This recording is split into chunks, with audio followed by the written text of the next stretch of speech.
Welcome back. In the second video this week, we'll be talking about how the simplex method actually operates. The first video this week was more about how to take a system of inequality and change it to a system of equations. We saw that doing that was a trade-off. We introduced more variables into our situation, but at the cost of being able to do something with matrices about it.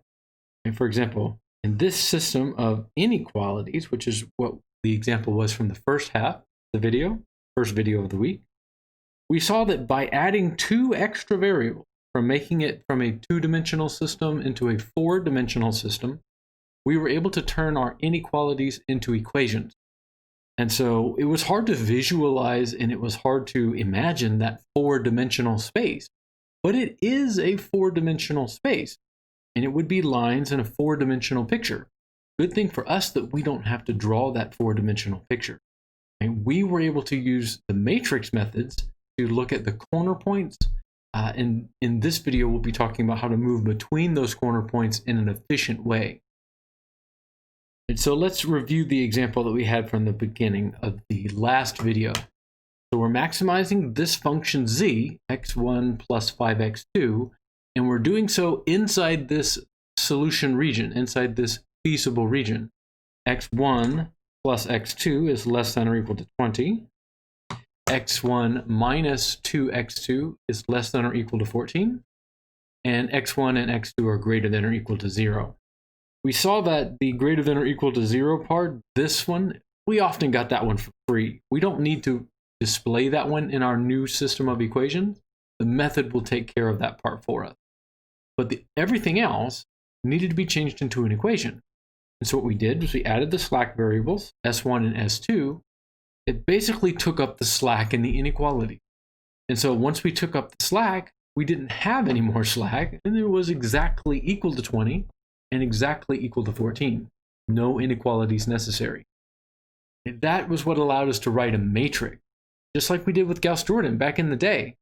Or back in the day, like last exam. I talk about it like it was so long ago. Usually Gauss-Jordan matrices looked something like this with all the ones and the zeros, but because we have those extra variables this time, now we have more, right? And now I can't solve for every single variable at the same time. Some of them I had to allow to be 0, while the others I could actually find a value for. Last week, or last video, we called that basic and non-basic variable. And any basic variable we labeled as those that had the special pivot ones in them, these three, and all the other variables were non-basic variables, non-basic variable, NB. Again, I won't label this every single time, but it's a good thing to remember. We can always look at a matrix and decide which are the basic and which are the non-basic variables by looking for those ones. We can do even better than that. We know that any non-basic variable must be 0. So I'll go ahead and label those as equal to 0. All the basic variables, I pull the values from the top header and the right side. In this first row, I see that S1 equals 20. I just look up and I look right from that special one. S1 equals 20. Likewise, I can tell that S2 equals 14. I look up and I look right from the special zeros. S2 equals 14. And I can see that Z equals 0. Equals 0. Again, I wouldn't write that for every single matrix, right? But it's always there. If we ever need to know where we're at, what my basic and non-basic variables are, that information is always on display for us to read. Now, by the time we finished the last video, our main question was, if all of these matrices represent a corner point, and we started with a feasible solution, remember a feasible solution was the ones where all of the inequalities were met, right? And I didn't have any weird negative numbers. I wasn't allowed to have a negative number on the right side over here, and I wasn't allowed to have any of these S variables to be negative. Right? Any values that I did have were positive down here at the bottom. Right? I didn't have any weirdness going on with my negatives. I called this a feasible solution. And I said that the simplex method could begin at a feasible solution. We called it the basic feasible solution, BFS. So now let's do the simplex method from here. I'm going to scroll down past and bring that matrix up into sight. That matrix is really what we're going to focus on today.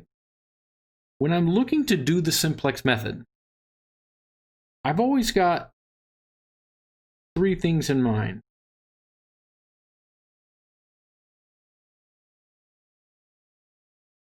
First, I want to ask myself, can I improve upon what I'm looking at?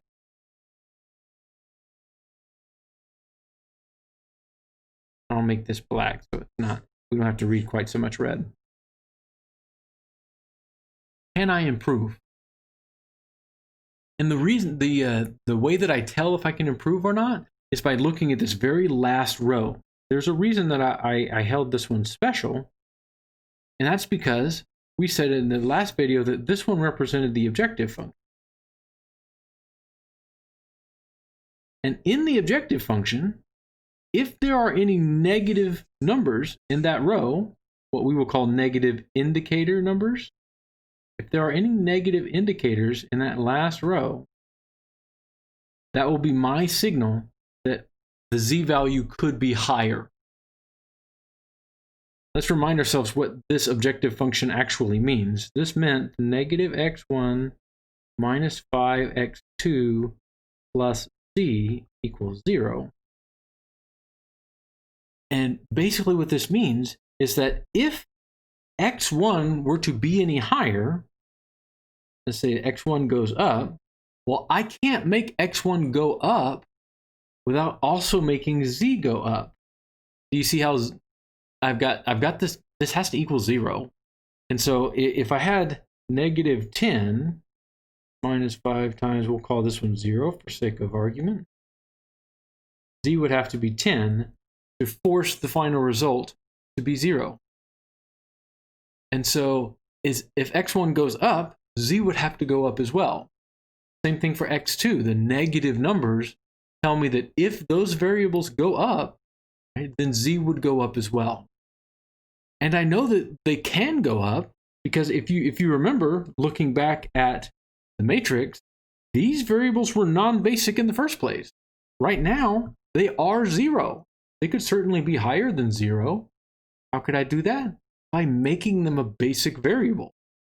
That's exactly what we're about to do. But before I decide on that, so can I improve? The answer here is yes, because I have negative indicator value. And the indicator values are on the bottom row.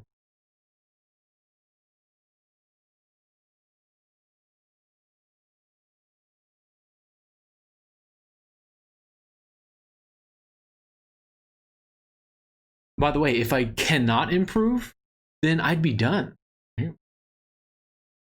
So if you ever have a matrix for your simplex that the very first one you put together doesn't have any negative numbers there on the bottom, I would say, no, I can't improve. I would be done.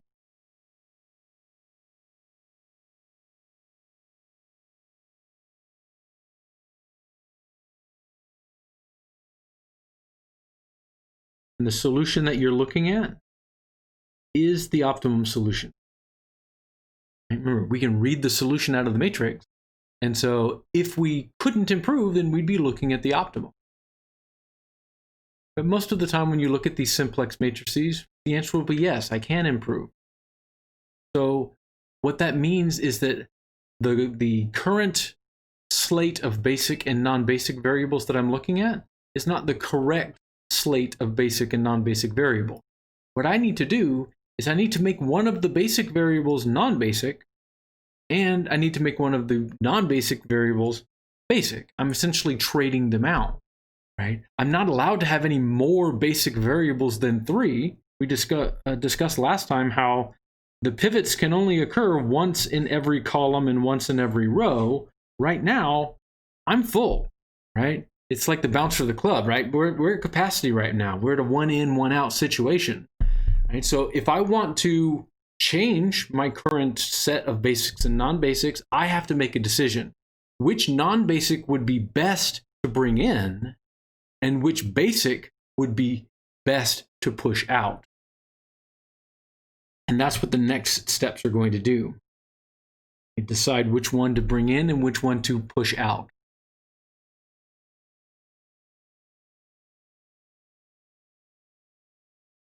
Which one we're bringing in is called the entering variable.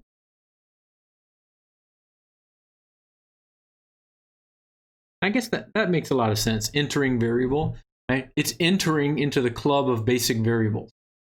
And I decide which one to bring into the club of basic variables by deciding, well, which one of these variables would give me the most z? Think back to your equation, right? Your objective function. If I made x1 higher by 1 unit, my z would have to be higher by 1 unit as well. You see how 1 and 1 would make that 0? Would cancel each other out. But if I made x2 higher, every unit of x2 would have to be offset by 5 units of z. Right? Plug that in your imagination. -5 times 1 plus 5 would equal 0.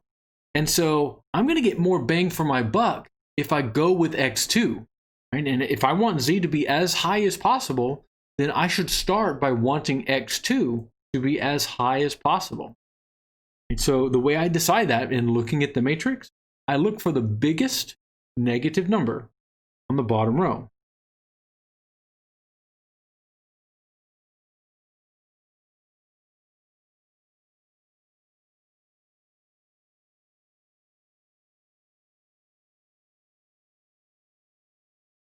Remember, the bottom row is the objective function. That's where I find out about z and how it gets bigger. And I choose the biggest negative number. Right? There has to be a negative number. If there's not, then step 1 would have been, no, I can't improve. So you pick the biggest negative number. That's called the entering variable.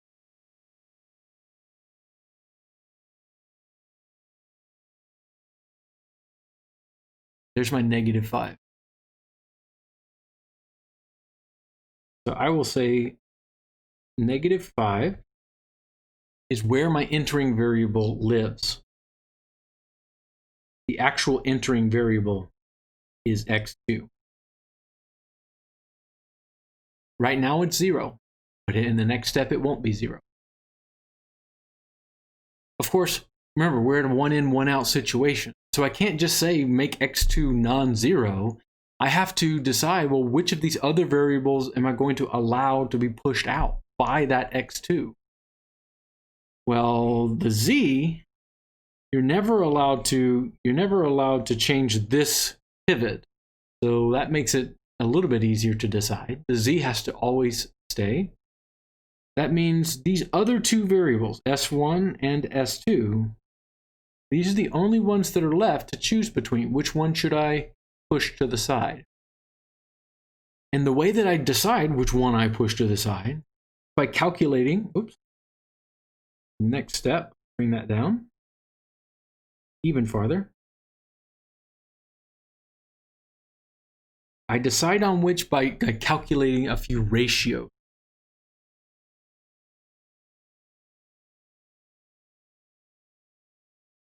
Ratios means fractions. And the ratios specifically that I'm looking for are the ratios of the number at the end divided by the number in the entering variable column.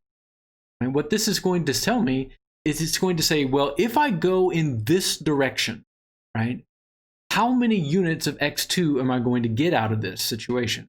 And remember, I want as many of them as I can. So now I just need to decide, well, how far can I go? Write this down. Here, this ratio is 20 divided by 1, 20. So if I go in that direction, I will gain 20 units of x2. Hey, that sounds great. How about this next row? I'm going to do this for all the rows except the last row. 14 divided by -2. And that's a little weird. So 14 divided by -2 is -7. So if I go in that direction, I'm actually going to lose 7 units of x2. I don't want that. I only want to gain units of x2. The whole reason I'm doing this is to maximize the z-value. If I lose x2, then I'll make the z-value go down. So the ratios tell me how far can I go. And specifically, I want to choose the ratio which is the biggest positive number. That tells me I can go as far as possible. In this case, there was only one ratio that's positive in the first place. But you might have 3 or 4 inequalities in your simplex method, right? So you might need to calculate 3 or 4 ratios and decide among several. So that would be the right-hand side number.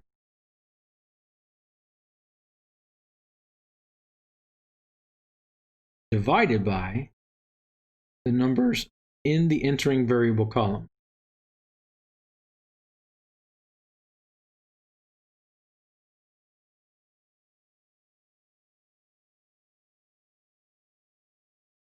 See how the x2 was my entering variable, and I calculated the ratios above that -5. So I calculated all of the ratios, and I decided which one I wanted to go with, the biggest positive number.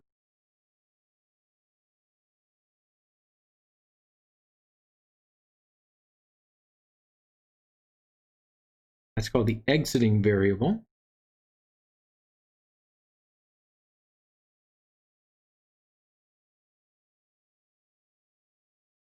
I look for the biggest positive ratio. Tell me where that is. Well, I already decided that my biggest positive ratio was 20. So that tells me my exiting variable lives in row number 1. And remember what I said last time, that I don't label my rows each and every time, because I know that I can just read out of the matrix where the variables live. Right now, the variable that lives in row number 1 is S1. And I'm about to change that because I want to go in this direction. So I'm about to kick it out. Sorry, buddy, you are the weakest link. You are leaving. So I'm going to take the pivot away from S1 and give it to X2. It looks a little bit weird, right? So I want to put that pivot, that special one, in the X2 column, and more specifically, I want it to be right here in the first row. Do you see how if this number were a pivot, I can't say if it were a 1 because it's already a 1. If it were a special pivot 1, then I would have a pivot exactly in the X2 column, which would make it a basic variable, and I would be giving away the old pivot from the S1 column. So that's what I said when I'm trading out between basics and non-basic. The entering variable is always a non-basic, which will become a basic variable, and the exiting variable is always a basic variable, which will become a non-basic variable. So basically, I want to do matrix operations to put my new pivot right there in this position, row number 1, column number 2. That's why we're actually going to break out some matrix operations to make that happen.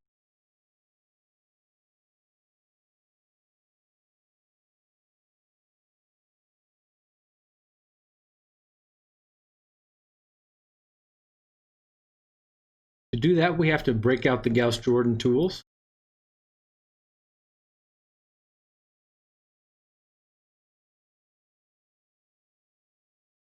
To move that pivot, we're going to have to use the row operations we got so good at before when we were doing systems of equations. We're going to break out those row operations to make that a pivot. let's see how we're going to do that.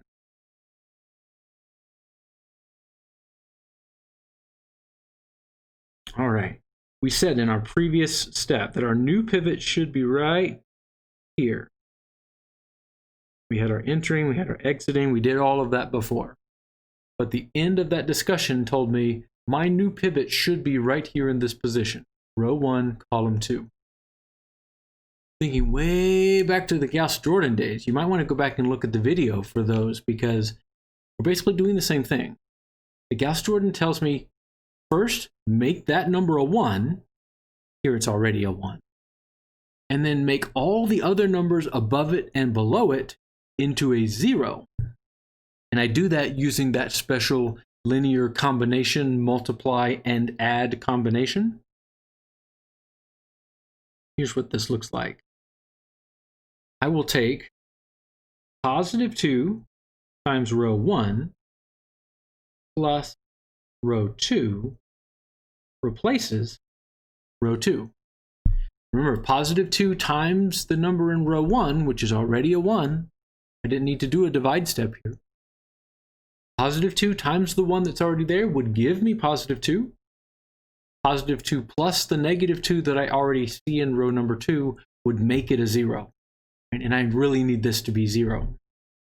And so just to help me put together my scratch work here, I'm going to write positive 2 times row 1 below the matrix here, multiplying all the numbers in row 1 times 2.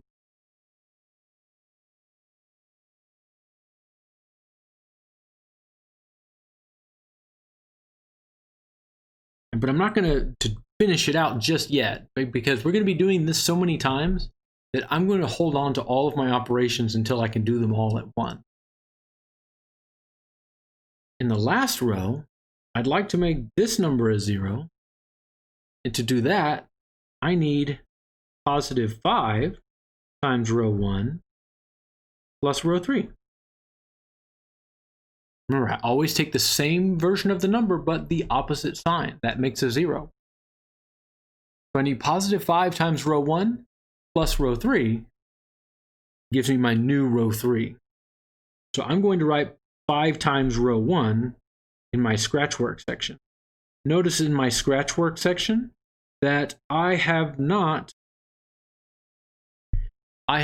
put any brackets here, right? This is outside the matrix. This is really part of my scratch work in between. So 5 times all the numbers in row 1. Now let me take these and combine them with my matrix to get my new matrix. I'm not going to write my column labels again. If I were using a regular piece of paper and I needed to go onto a new piece of paper, I might rewrite the column labels. But because I've got OneNote and I can freely scroll up and down, I won't rewrite them. Maybe if I go a really long time without writing them, I will rewrite them just so I don't have to scroll back really far to see them. But in general, they never change. So I'll just let them be. The first row stays the same. So I will copy the numbers from row 1 straight down. Row 2's numbers get added to 2 times row 1, which I wrote in blue. And so I'm going to take my blue row, add it to row 2. 2 plus 1 is 3. 2 plus negative 2 is 0. 2 plus 0 is 2. 0 plus 0 is 0. Oh, no, excuse me. 0 plus 1 is 1. 0 plus 0 is 0. And 14 plus 40 is 54. Double check that. 3, 0, 2, 1, 0, 54. Oh, okay, so it's not too messy, right? But you do have to keep track of more numbers here. And that's okay. We can keep track of more numbers. Now for row 3, I'm going to draw that special line before row 3.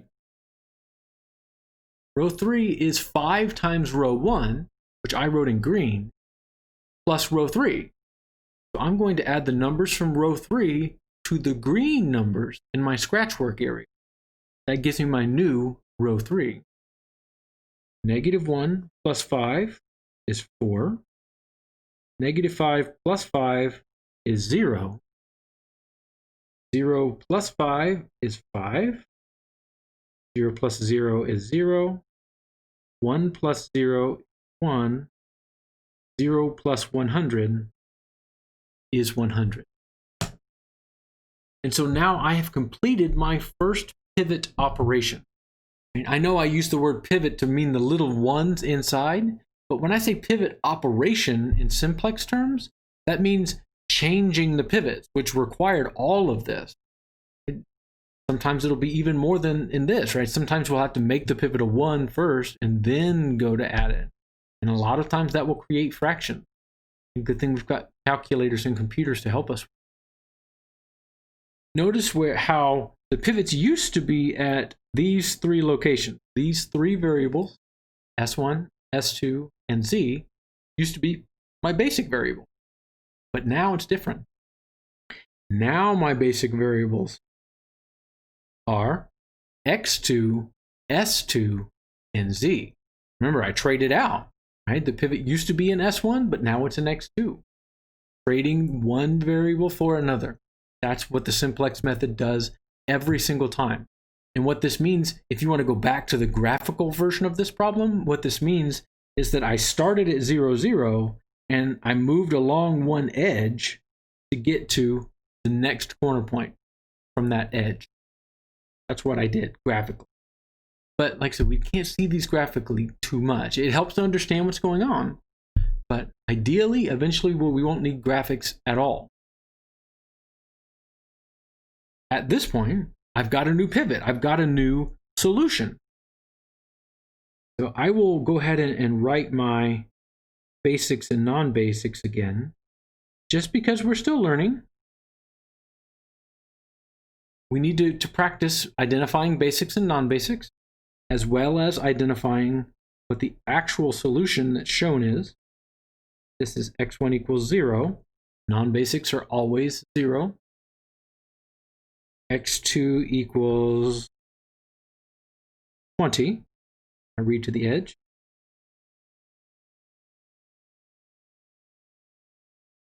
S1 equals 0. It's non-basic. S2 equals 54. Oh, so that's gone up, but that's okay, right? Remember, the S2 does not appear in my formula for Z, so I kind of don't care about that one. Yes, it's 54, but it must not be that bad. And Z is equal to 100. So that's the solution corner point that I'm looking at right now. 0, 20. S1 is 0. S2 is 54. But Z is 100. And so Z has gone up. It used to be 0. Now it's 100. Is that the maximum? I don't know. It was certainly the maximum based on the previous position, right? The simplex method only goes one step at a time. Remember, there were 6 corner points in the previous graph, right? When we did this in the previous video, there was one out here too, right? But it can only move between connected corner points. And since these corner points were connected, I apologize. You might need to go back and look at the previous video to remind yourself of what the graph looked like. We had a line here, and then we had a line here. I can only move between these 3 connected corner points because I started at 0, 0. If the true optimal solution is out here, I can't get there in one step because 0, 0 is not connected to that corner point out there in the middle. I remember it was 18, 2, but it's not connected. So I don't know. Are we at our maximum? Are we not at our maximum? Let's find out. Let's go back to the top of the method and repeat everything we just did all over again. Maybe that means we'll need to do another pivot operation with more matrix operations and row op. Maybe not. And back to the top. I'll put repeat. You just repeat until you can't repeat anymore. Let's go back to the top. Our first step was, can I improve? I look for negative numbers in the bottom row. Well, based on my new matrix, I don't see any negative numbers in the bottom row there. So I can't improve upon this situation. If I moved in the x1 direction, you see how the positive indicator there would tell me z would go down if I moved in that direction. Same here. Z would go down if I moved in that direction. Well, these numbers are already basic, so I'm already there. I can't move away from those. They're already basic. And this one never changes anyway. So I'm out of options. I can't move to a better position than the one I'm at right now. So that must mean the solution I'm looking at is optimal. Right? If I have no negative numbers, I found the optimum position. I just have to read it out of the matrix. I apologize for scrolling up and down so much today. But here, the optimum is found.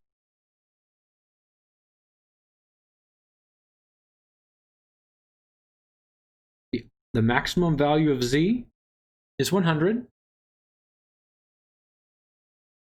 And it happens at, let's see, I think it's at 0.20. Looking back up here, yeah, it happens at 0.20. That's the corner. You don't have to report on all of your slack variables, your S1, S2. Sometimes the problem will make you report all of your variables, including your slack variable. But in general, when we're solving word problems, really we care about the X parts of my optimum solution. Mathematically, yes, I'll make you report those S variables sometimes. But most of the time I'm really worried about are the X variables. But not always, right? Like sometimes the question will be, okay, well, if X, the first inequality measured how many labor hours that I had, then S1 would measure how many labor hours are left over, right, when I'm done with this process. Here, I'm not left over with any, I don't have any left over. If S2 were to measure my budget, right, for some weird reason, I don't know, then S2 would measure how much money I have left over. If S2 is my budget, I don't know. So you basically, the S variables tell you how much slack you had left in your inequality, and which ones were binding and which ones were non-binding. That is, which ones were pressing up against and which ones were not pressing up against. I can't do them all at the same time. I found the optimum solution. This is a short video. I might come back and add another example here because I know that one example is never enough. But I'm going to put up the second half of this video and I'll either come back and edit this one or I might even upload a supplemental video later in the week to give you another look at another simplex problem. Ideally, it's not that crazy of a method. I know that the flowchart that we had in the last video makes it look a lot more complicated. Yes, there are a lot of technical details going on under there. Like, for example, here, can I improve? I look for the negative numbers in the bottom row. Well, there's some details going on there about, well, what if I do have negative? Or when I calculated the ratios here in step 4, what happens if there isn't a positive ratio? What happens if all of the ratios are negative or all of them are 0?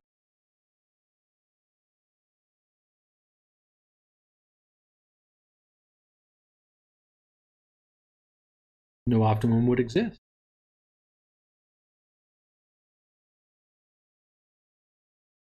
You'll usually see that happen whenever you've got one of those unbounded regions that's shaded out towards infinity. If you are sitting at one of the corner points and the next best thing is to go that way forever, you'll see those ratios become negative and you won't be able to find an optimum that way. But I don't think it's as crazy as a lot of people are scared that it is. Yes, there's matrix operations there, you see that this example that I picked, the matrix operations never involved fractions. So maybe that was a little bit easier. And that won't always be the case, right? Especially sometimes when I have to start dividing by weirder numbers. I would take a look at the pivot and Gauss-Jordan tool. Okay. I've typed this matrix into the pivot and Gauss-Jordan tool that's linked in my open math. The great part about this tool is that it can make the arithmetic very quick. It can't replace knowing what to do, but it can make the number crunching part much faster. And when you're doing this stuff on your test, please tell me what those row operations are. You saw me write my row operations down back here in the OneNote. You don't have to show all of your scratch work in between if you're using the calculator for the arithmetic, but I still want to see that you know what you need to do. So this thing will be able to do the arithmetic for you, but I can't click reduce completely, which is what I might have done on the last exam. On the last exam, I would only have as many rows as I had pivots, and so I would never need to do anything other than get the ones and zeros in this position. You see how the special ones and zeros go in that diagonal? But there's no guarantee that they should be in this position for Simplex Method. So I can't just click that button. That's kind of like my little cheater button. I can't do that here. I have to manually go through the Simplex step. I decide on the entering variable, the biggest negative number in the bottom row, and I calculate my ratios. 20 divided by 1 is 20. 14 divided by negative 2 is negative 7. So that means here I need a pivot, and I can click pivot on selection. What that says is give me a pivot here and just let the rest of the matrix change around it. I click there, and now my pivots have changed. It has done all of the matrix row operations for me, and now you see the matrix that I ended with, where z is equal to 100. And hey, there you go, in one click. Right? Some simplex steps are going to have to be lots of clicks, but one click. It did all of those matrix operations for me. And so the calculator is a great, helpful time saver, but please don't rely on it to do everything for you. For one, it can't tell you what to do. Right? It can only do what you ask it to do. And two, if you don't give me the correct steps on your exam, right, showing all those matrix row operations, if you don't tell me what you're supposed to do, you won't get credit on your exam anyway. And so please don't try to, figure out the exact combination of buttons you can press to make it work, right? This tool won't go there in one step. I know there are others that will, right? It's not like this is a brand new process that's never been tried before. We're not a research mathematics class. Right? It's just that the point of this class is not to get to the answer in weird terms, right? If the point of the class were to get to the answer, then I would fire all of you and just hire a computer, right? We've got computers to do this. I don't care that you know how to get to the right answer. What I care that you know is you understand why we're using matrices and understand how these tools can help us in this scenario and how to interpret the results that it gives me. That's what I'm much more concerned about. And yeah, that's no fun, right? Yeah, that means we have to learn a little bit more, right? But we can't memorize math. If we could memorize math, then none of us would have jobs, because I'm not perfect at memorizing math. I know it looks like I know everything and I just remember all the classes, but there are plenty of more professors and plenty more professionals that know a lot more than I do. My job is to help you understand. And my talent in teaching is not to be a whiz kid and show you everything. My talent is to break it down, hopefully in a way that makes sense, how we can go from one step to the next without just dumping it all on you and saying, well, I guess you got to figure it out now. Right? We've all had teachers like that. That's no fun. Same thing with the calculator, right? The calculator can do all that stuff for you. It's just like the teacher that dumps the answer on you and says, well, good luck figuring it out. I'll see you on test day. I don't want to be that way. And I don't want you to think about math that way either. So the matrix tool here, I've linked it because I want you to use it, but I want you to use it in a way that helps you understand the problem better. Right? And you'll be surprised how complicated problems will become super easy.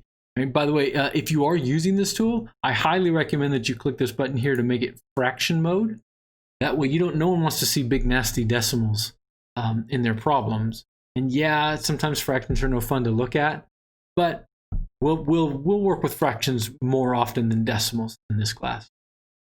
So that's a fun, right? It's a good example for simplex method. Hopefully this video is pretty short. I'll see you next time.